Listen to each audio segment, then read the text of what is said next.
Hi friends, welcome to Swami's kitchen. நாம் இன்னைக்கு பார்க்க போகிற ரெசிபி ஹெல்த்தியான டேஸ்டியான டின்னர் ரெசிபி. அதாவது கோதுமை ரவை மசாலா கஞ்சி. ரொம்ப ரொம்ப டேஸ்டியாக இருக்கும். பிறகு இது நைட்டு டின்னருக்கும் செய்து சாப்பிட்லாம், காலையில் பிரேக்ஃபாஸ்ட்டுக்கும் செய்து சாப்பிட்லாம். ரொம்ப அருமையாக இருக்கும். இதை எப்படி செய்தலான்னு பார்த்துருவோம். அதுக்கு தேவையான பொருளெல்லாம் பார்த்துடலாம். நான் 1 கப்பு கோதுமை ரவை எடுத்திருக்கேன், 1/4 கப்பு பாசிப்பருப்பு எடுத்திருக்கேன், 1 கேரட்டு, பீன்ஸு, தக்காளி, பட்டை, ஏலக்காய், கிராம்பு, கொத்தமல்லி கீரை, புதினா, ரம்ப இலை. இது ரம்ப இலை ஆப்ஷனல் தான், இருந்தால் போடுங்க, இல்லைனா வேண்டாம். இப்போ சின்ன வெங்காயம், ஒரு பச்சை மிளகாய், பெரிய வெங்காயம், இஞ்சி பூண்டு விழுது, தேங்காய் பால், ஒரு 1/2 கப்பு தேங்காயில் தேங்காய் துருவலில் எடுத்து நான் இப்போ எடுத்து வச்சுருக்கேன். தேங்காய் பால் அதை எடுத்து வச்சுடுங்க. எண்ணெய், தேவையான அளவு எண்ணெய். இப்போ நம்ம பாசிப்பருப்பை வறுத்து எடுத்துடலாம். வாசனை வரும் வரைக்கும் தான் வறுக்கணும். ரொம்ப கொஞ்சம் நல்லா சூடாக இருக்கணும், அவ்வளோதான். நிறம் மாறக்கூடாது. பாருங்கள், இப்படி நல்லா வறுத்து எடுத்துருங்க. இது கூட நல்லா வறுப்பட்ட உடனே நம்ம இப்போ ரவையை போட்டுடலாம். ரவை ரொம்ப நேரம் வறுக்கணும்னு தேவையில்லை. அதுவும் கொஞ்சம் நேரம் வறுத்து நல்லா கொஞ்சம் வாசனை வரும், கோதுமை ரவைக்குள்ளே வாசனை வரும். அப்போ இதை எடுத்து நம்ம பாத்திரத்தில் மாற்றி ஒரு தண்ணி விட்டு லேசாக அலசிக்கிட்டு ஒரு 1/2 கப்பு தண்ணி விட்டு ஊற வச்சிடணும். பாருங்கள், நான் ஊற வச்சாச்சு. ஒரு 1/2 மணிக்கூர் இருக்கட்டு, நல்லா ஊறி வந்துடும். அதுக்கு பிறகு நம்ம குக்கரை அடுப்பில் வச்சு ஒரு 1/2 டீஸ்பூன் எண்ணெய், 1/2 டீஸ்பூன் நெய். இதுக்கு ரொம்ப அதிகமாக எண்ணெய் தேவை இருக்காது, நெய்யும் தேவை இருக்காது. அதனால் 1 டீஸ்பூன் விட்டால் போதும். இப்போ பட்டை, ஏலக்காய், கிராம்பு, கொஞ்சமாக பெருஞ்சீரகம், பச்சை மிளகாய், இது சின்ன வெங்காயம். சின்ன வெங்காயம் ஒரு 5 சின்ன வெங்காயத்தையும் பொடியை கட் பண்ணி போட்டுவிடுங்க, நல்லாயிருக்கும் இந்த சின்ன வெங்காயம் சேர்க்குறது. இப்போ இது பெரிய வெங்காயம், பெரிய வெங்காயத்தில் பாதி அளவு எடுத்துருக்கேன், அதையும் போட்டுருங்க. போட்டு நல்லா வதக்கி விட்டுருங்க. கருவேப்பிலை போட்டு வதக்கிக்கிட்டு நல்லா வதக்கி விடுங்க. கண்ணாடி பதம் வரணும். இப்போது உப்பு, கொஞ்சமாக உப்பு, இந்த வதங்கு தான். நம்ம இஞ்சி பூண்டு விழுது நம்ம வதக்கு நேரம் ஒட்டும், அதனால் அது உப்பு போட்டு வதக்குனா ஒட்டாது.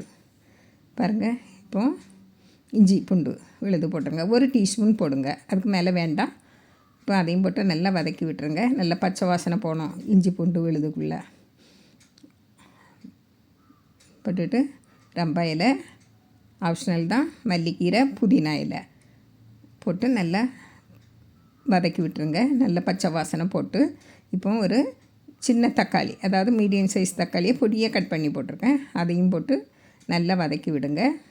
நல்லா வதங்கி வந்த உடனே ஒரு பெரிய கேரட்டு, ஒரு 7-8 பீன்ஸு போட்டு நல்லா அதையும் வதக்கி விட்டுருங்க. இந்த நெய் எண்ணெயிலேயே நல்லா அதுவும் வதங்கி வரட்டு.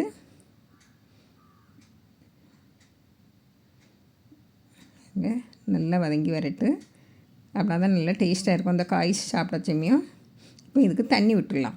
1 கப்பு ரவைக்கு 3 கப்பு தண்ணி விடணும்.